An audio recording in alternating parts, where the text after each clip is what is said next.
l'abbaye de Westminster à Londres lors d'une cérémonie chrétienne 8 mois après la mort d'Élisabeth II. La Covid-19 est désormais suffisamment sous contrôle pour lever le niveau maximal d'alerte.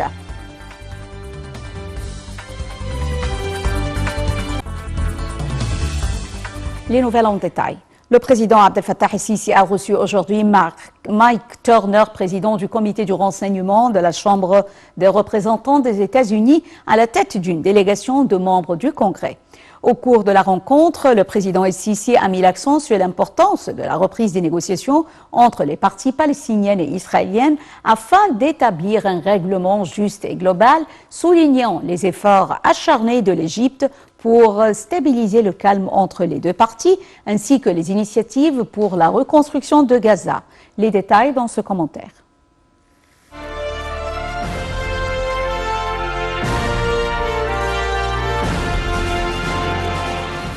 Le président Abdel Fattah el-Sisi a reçu samedi Mike Turner, président du comité du renseignement de la Chambre des représentants des États-Unis, à la tête d'une délégation de membres du Congrès. Au cours de la rencontre, le président el-Sisi a mis l'accent sur l'importance de la reprise des négociations entre les parties palestiniennes et israéliennes afin d'établir un règlement juste et global, soulignant les efforts acharnés de l'Égypte pour stabiliser le calme entre les deux parties, ainsi que les initiatives pour la reconstruction de Gaza. Le président Abdel Fattah el-Sisi a également affirmé que la paix juste et globale ouvrirait de nouveaux et larges horizons dans la région, à l'intérêt du développement et de la prospérité de tous les peuples.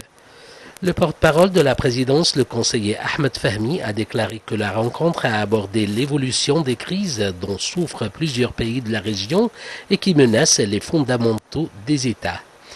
Le chef de l'État a également affirmé la position de l'Égypte sur les développements actuels au Soudan en ce qui concerne la nécessité d'un cessez-le-feu permanent et global et l'initiation d'un dialogue pacifique menant à l'achèvement de la voie de la transition.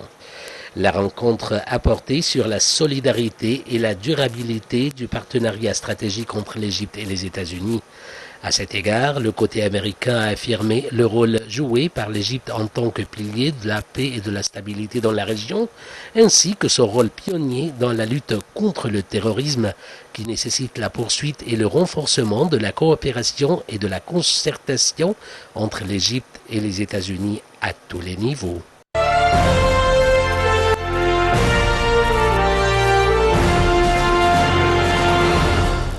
Le président Abdel Fattah el-Sisi a tenu aujourd'hui une réunion sur les derniers développements du projet Mustaqbal Masr. Au cours de la réunion, le président el-Sisi a passé en revue les efforts en cours sur tous les axes du projet dans les différents secteurs de la République en ce qui concerne la bonification des terres et la mise en place des silos ou l'industrialisation agricole afin de maximiser la valeur ajoutée et l'utilisation des derniers systèmes d'irrigation et de mécanisation agricole.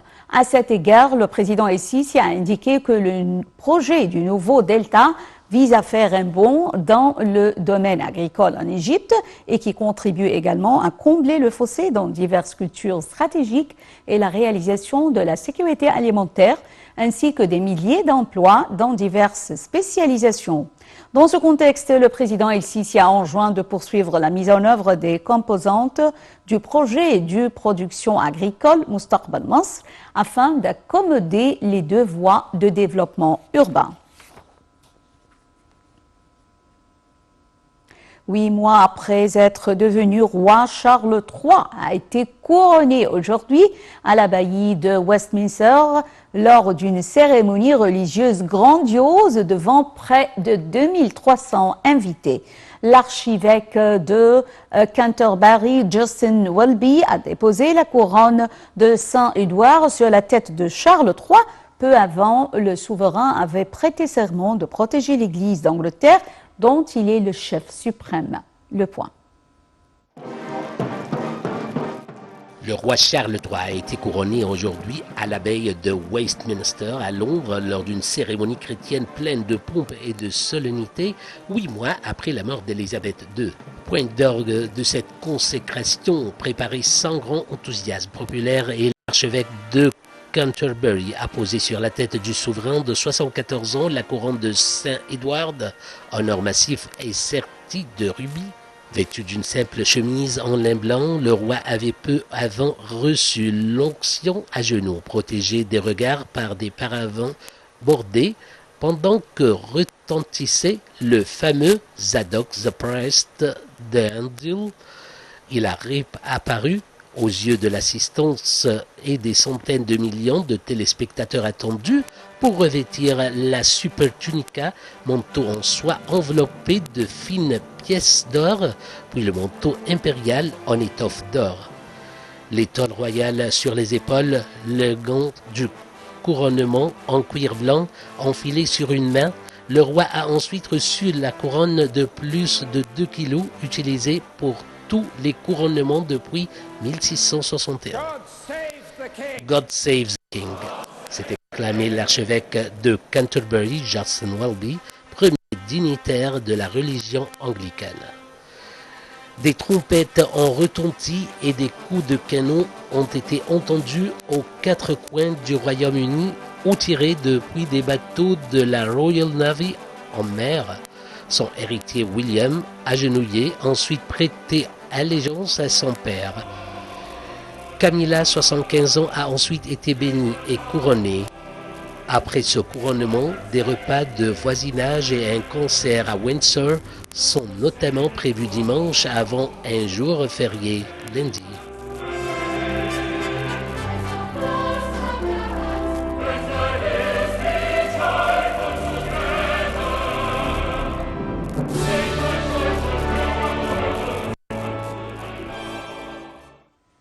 Au nom du président Abdel Fattah el-Sisi, le Premier ministre Dr Moustapha Madbouli a participé aujourd'hui à la cérémonie du couronnement du roi Charles III. Hier, le Premier ministre a participé à une réception offerte par le roi Charles III au palais de Buckingham aux chefs des États et des gouvernements et les délégations participant au couronnement. Dr Madbouli a transmis au roi Charles les félicitations du président el-Sisi, souhaitant au peuple britannique paix et prospérité. Le roi Charles a pour sa part exprimé ses remerciements à l'Égypte et à ses dirigeants pour leur participation de haut niveau lors de la cérémonie de couronnement, louant les relations entre les deux pays. En marge de sa participation, Dr Madbouli a rencontré plusieurs chefs de gouvernement et les délégations participant aux cérémonies de couronnement. Au cours de la rencontre, ils ont passé en revue la situation au Soudan. Le Premier ministre a mis l'accent sur les efforts incessants de l'Égypte pour essayer de trouver une solution rapide à la crise.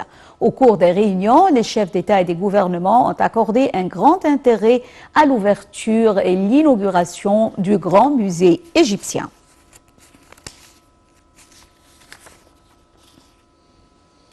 Le ministère de l'Intérieur poursuit les activités de la 23e phase de l'initiative Kulluna Wahid, où nous sommes tous un, sous l'égide du président de la République Abdel Fattah el-Sisi.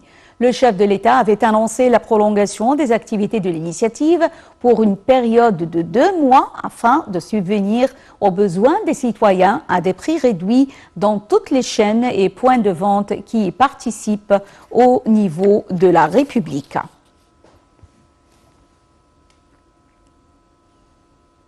Les combats font rage aujourd'hui à Khartoum, au Soudan, alors que l'armée et les paramilitaires en lutte pour le pouvoir au Soudan doivent discuter en Arabie Saoudite d'une nouvelle trêve. Un commentaire. Les États-Unis et l'Arabie Saoudite ont parlé de discussions, pré-négociations et exhorté